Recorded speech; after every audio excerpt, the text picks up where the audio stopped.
Hello friends, welcome back my channel. आज हम हिंदी साहित्य के गद्य के इतिहास में तीसरा पार्ट लेकर आए हैं, जिसमें हम कवर करेंगे भारतेंदु युग के। आज से यानी युगों का हमारा शुरुआत हो गया है। भारतेंदु युग आज हम पढ़ेंगे। तो जो भारतेंदु युग है, इसके प्रवर्तक यानी भारतेंदु युग के जनक कौन है, तो वो है भारतेंदु हरिश्चंद्र। भारतेंदु हरिश्चंद्र जी के नाम पर ही इस युग का नाम भारतेंदु युग पड़ा है। भारतेंदु हरिश्चंद्र। यही छोटे छोटे क्वेश्चन है जो उठते हैं, यानी प्रवर्तक, समय सीमा, प्रवृत्तियां, उसके लेखक और पत्र पत्रिकाएं, इतने ही टॉपिक से क्वेश्चन उठाए जाते हैं। तो जो भारतेंदु युग के प्रवर्तक हैं वो है भारतेंदु हरिश्चंद्र। भारतेंदु हरिश्चंद्र आधुनिकता के जनक माने जाते हैं, यानी आधुनिक काल के जनक। और इसकी जो समय सीमा है वो है 1850 से 1900 ईस्वी या 1868 से 1900 ईस्वी। अलग अलग विद्वानों ने अपने काल विभाजन में अलग अलग समय सीमाएं दी हैं। जैसे 1850 भारतेंदु हरिश्चंद्र आचार्य रामचंद्र शुक्ल जी ने दिया है, 1868 किसी और ने दिया है, किसी ने 1853 भी दिया है, गणपति चंद्र जी ने 1853 भी दिया है। तो अपने अपने हिसाब से लोगों ने काल विभाजन दिया है, लेकिन जो मुख्य है, मतलब मेन इंपॉर्टेंट है, वो है 1868 से 1900। ये लिखेंगे तो आप ये ज्यादा सही है, क्योंकि 1850 से जिन्होंने रखा है वो इनके जन्म से ही भारतेंदु युग को समझ लेते हैं। लेकिन सही ये भी है कि भारतेंदु जी ने जन्म लेते ही रचना करना स्टार्ट नहीं कर दिया था, इसलिए 1868 से 1900 ईस्वी तक ज्यादा इंपॉर्टेंट है। फिर बात कर लेते हैं इस युग की प्रवृत्तियां। प्रवृत्तियां यानी विशेषताएं। अक्सर लोग कंफ्यूज हो जाते हैं प्रवृत्तियां देख के कि ये क्या पूछ लिया, मैंने तो पढ़ा ही नहीं। प्रवृत्तियां मतलब विशेषताएं। विशेषताएं तो इस युग की जो विशेषताएं रही है, मतलब युग की विशेषताएं का मतलब कि इस युग की रचनाओं में किस प्रकार के शब्दों का या फिर किस प्रकार से शैली, भाषा कैसे प्रयोग की गई है, वही विशेषताएं इसमें।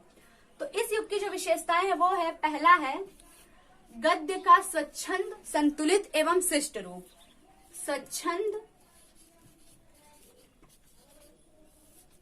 संतुलित, पूरा नहीं लिखूंगी मैं, आप नोट करते जाइए साथ साथ। स्वच्छंद, संतुलित एवं शिष्ट रूप।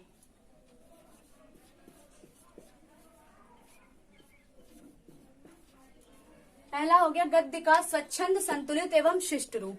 दूसरा है संस्कृत के सरल शब्दों के साथ साथ संस्कृत के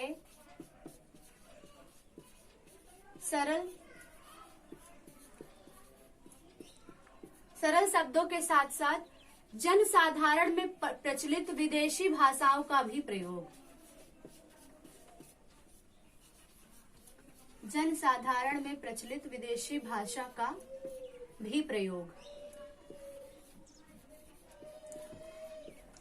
संस्कृत के सरल शब्द, मतलब जो इनकी रचनाएं होती थी उसमें संस्कृत के सरल शब्दों का प्रयोग कर देते थे। जैसे भारतेंदु हरिश्चंद्र जी की एक रचना है नाटक विधा की, वैदिकी हिंसा हिंसा न भवति। तो इसमें तो टाइटल में ही संस्कृत शब्द आ गया भवति। तो इस रचना यानी इस नाटक में कहीं कहीं संस्कृत के शब्द मिलते हैं। और विदेशी भाषा का प्रयोग इससे ये मतलब है कि जो आमतौर पे अंग्रेजी के शब्द होते हैं, बोले जाते हैं, जैसे डॉक्टर हो गया, इस तरह के जो शब्द है उनको भी प्रयोग कर लिया गया है इनकी इस युग की रचनाओं में। डॉक्टर स्पेलिंग लेकिन नहीं लिखते थे, कोई स्पेलिंग हिंदी में नहीं लिखता डॉक्टर की, उनको जो है हिंदी में ऐसे डॉक्टर, ये चीज इस तरह जो है अंग्रेजी भाषा के शब्दों का भी प्रयोग किया गया है। ये है दूसरा। और तीसरा है देशज तथा तद्भव शब्दों का प्रयोग। तथा तद्भव शब्दों का प्रयोग। फिर है लोकोक्तियां और मुहावरों का प्रयोग।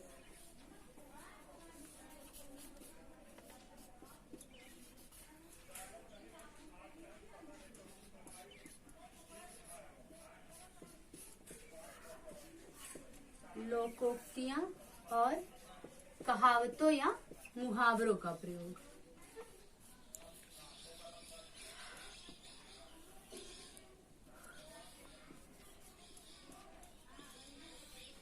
तो ये हो गई इनकी प्रवृत्तियां यानी विशेषताएं। प्रवर्तक भारतेंदु हरिश्चंद्र, समय सीमा 1868 से 1900, 18 या 1850 से 1900 या 1853 से 1900। और प्रवृत्तियां, ये 4 इसकी प्रवृत्तियां हो गई। अब बात करते हैं इस युग के लेखक की, जो पूछे जाते हैं अक्सर। लेखक का नाम दे देते हैं कि भारतेंदु हरिश्चंद्र किस युग के लेखक हैं, और राधाचरण गोस्वामी किस युग के लेखक हैं, महादेवी वर्मा किस युग के लेखिका हैं। ऐसे करके जो क्वेश्चन पूछ लेते हैं तो वो इससे कवर हो जाएगा कि भारतेंदु युग के सारे लेखक इसमें कवर कर लेंगे। तो अगर वो लेखक भारतेंदु युग के हैं और क्वेश्चन में आया तो आप फिर उसको लिख सकते हैं। तो इसके जो लेखक हैं, प्रमुख लेखक, वो है सबसे पहले तो भारतेंदु हरिश्चंद्र, इन्हीं के नाम पर पड़ा हुआ है ये युग, भारतेंदु हरिश्चंद्र। और दूसरे हैं प्रताप नारायण मिश्र,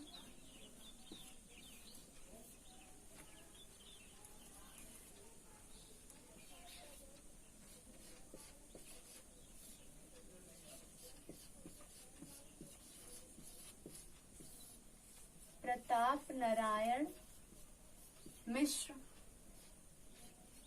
तीसरे हैं बालकृष्ण भट्ट,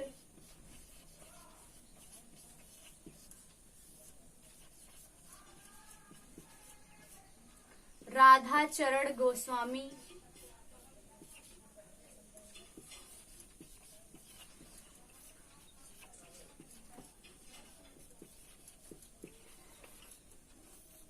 राधाचरण गोस्वामी और बद्री नारायण चौधरी, बद्री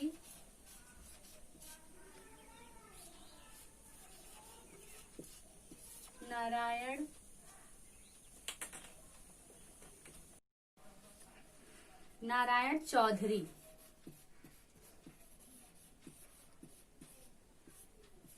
और है किशोरी लाल गोस्वामी,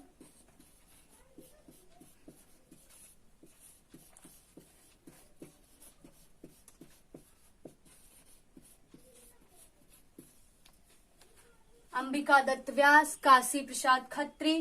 तो ये सब जो है इस युग के प्रमुख लेखक हो गए। अब बात कर लेते हैं पत्र और पत्रिकाओं की, जिससे क्वेश्चन उठते ही हैं हमेशा। प्रमुख लेखक के बाद आते हैं भारतेंदु युग की पत्र एवं पत्रिकाएं।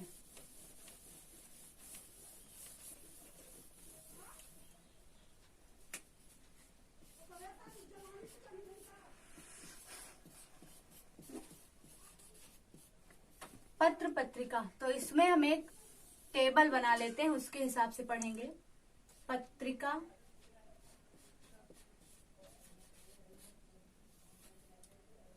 ऊपर से कर ले थोड़ा। पत्रिका संपादक,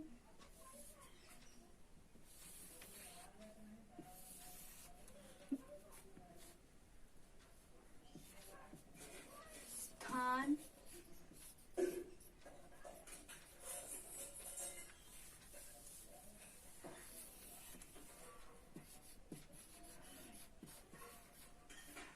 और वर्ष।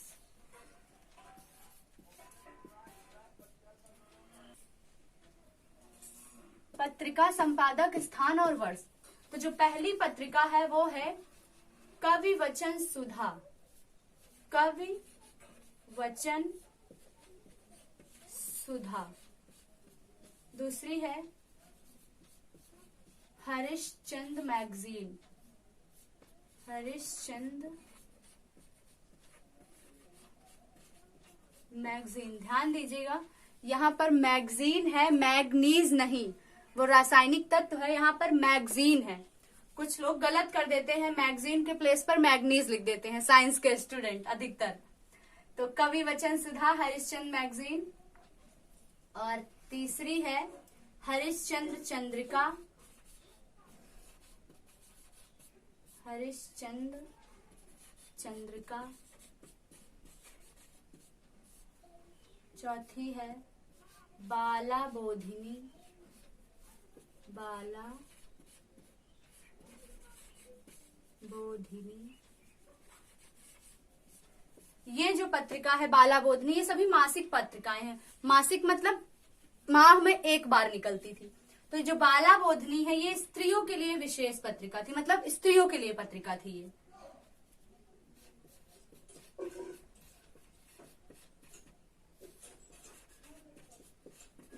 तो अगर क्वेश्चन पूछ लेता है कि भारतेंदु की उस पत्रिका का नाम लिखिए जो स्त्रियों के लिए निकाली जाती थी, तो वो थी बाला बोधिनी। और इन सभी पत्रिका के संपादक थे भारतेंदु हरिश्चंद्र। भारतेंदु हरिश्चंद्र। और प्रकाशन स्थान यानी कहां से प्रकाशित करते थे, तो वो था काशी, सभी का काशी। अब वर्ष जो है वो अलग अलग है। कवि वचन सुधा 1868 में थी, प्रकाशित हुई थी।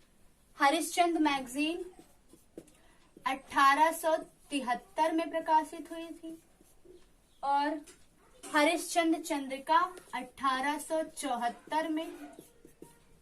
बाला बोधिनी ये जनवरी के महीने में 1874 में ये भी प्रकाशित हुई थी, 1874 में। तो ये जो पत्रिकाएं हैं ये अक्सर पूछ ली जाती है क्योंकि भारतेंदु हरिश्चंद्र जी की हैं।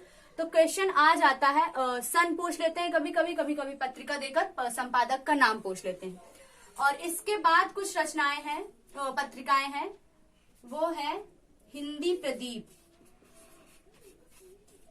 हिंदी प्रदीप। ये जो है बाल कृष्ण भट्ट, इसके संपादक थे बाल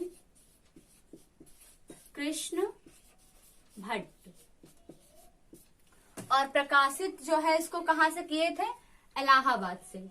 क्योंकि उस टाइम इलाहाबाद उसका नाम था इसलिए इलाहाबाद है। अभी प्रेजेंट टाइम पे इसको हम प्रयागराज कहते हैं।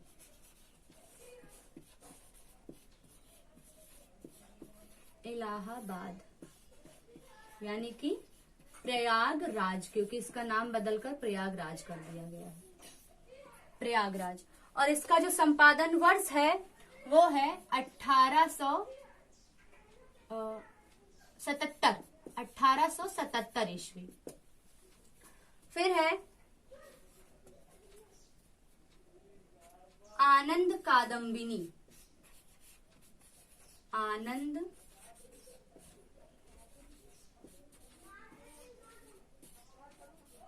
कादम्बिनी।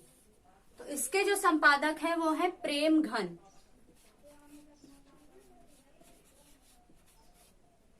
प्रेम घन यानी बद्री नारायण चौधरी, पूरा नाम लिख लीजिएगा आप, बद्री नारायण चौधरी प्रेम घन। और इसका स्थान है आनंद कादम्बिनी का मिर्जापुर,